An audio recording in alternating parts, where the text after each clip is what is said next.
The great preparatory seasons of the church, Advent and Lent, both have multiple facets and their own rhythms and trajectories.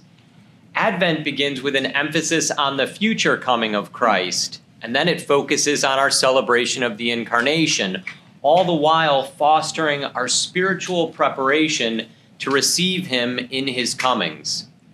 Lent, as we've experienced these first 2 weeks, begins by encouraging us to take up the practices of prayer, fasting, and almsgiving as a means toward deeper conversion and more sincere relationships with God and our neighbor.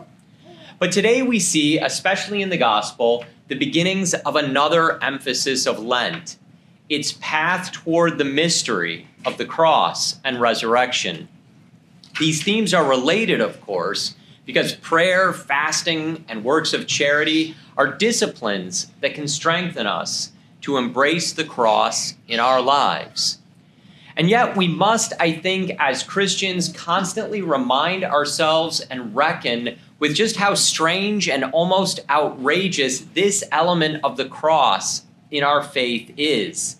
Almost every religion includes some practice of prayer, fasting, and almsgiving. But the cross of Christ, and in particular our call to embrace his cross as his followers, this is something unique to Christianity. We're so accustomed to it.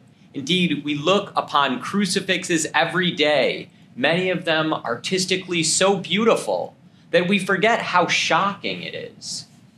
Before he was Bishop Barron, Father Barron wrote a lovely book about the heart of Christianity called The Strangest Way. It opens with a true account of a scene at a famous interreligious meeting hosted by the Catholic Church, where a prominent Buddhist participant proclaimed, and I'm paraphrasing here, "My whole religious tradition is dedicated to understanding how we can alleviate suffering. And here, for this entire week, we've been speaking before an image of a tortured man." This sincere outsider helps us to see how astounding our worship of Christ crucified really is. But actually, even our own scriptures reveal the same sentiment. In today's first reading, we hear from the prophet Jeremiah, the persecuted prophet whom Christians see as a foreshadowing of Jesus. But the difference is, while Jeremiah accepts his suffering, he never really embraces it. He's always pleading with God to release him from his prophetic vocation or let him triumph over his unjust enemies. Similarly, in today's gospel, the mother of James and John prays to Jesus that her sons might triumph and reign. And these desires of Jeremiah and the Zebedee family are natural. They're normal. It's okay to desire these things. But our Christian faith reveals a mystery beyond or deeper than our natural human desires.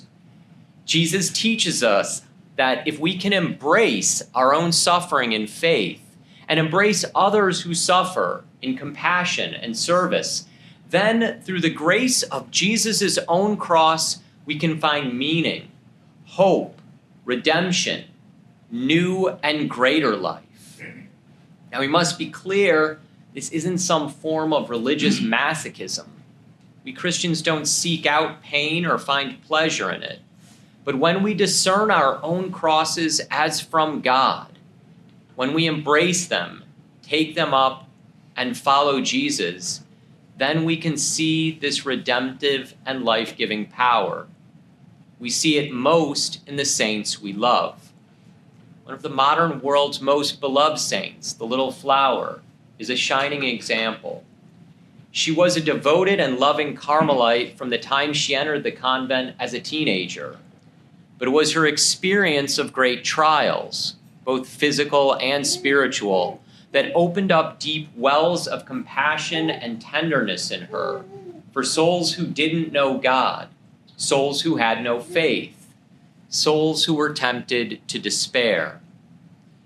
In imitation of Christ, she, in her own little way, offered herself as a ransom for many. few of us will be called to carry a cross as profound as the one that St. Therese the Little Flower bore. But in our own more ordinary lives, in the daily stuff of family and work, Jesus invites each one of us, as he invited James and John, to drink from his chalice and to offer our lives to him and to our brothers and sisters.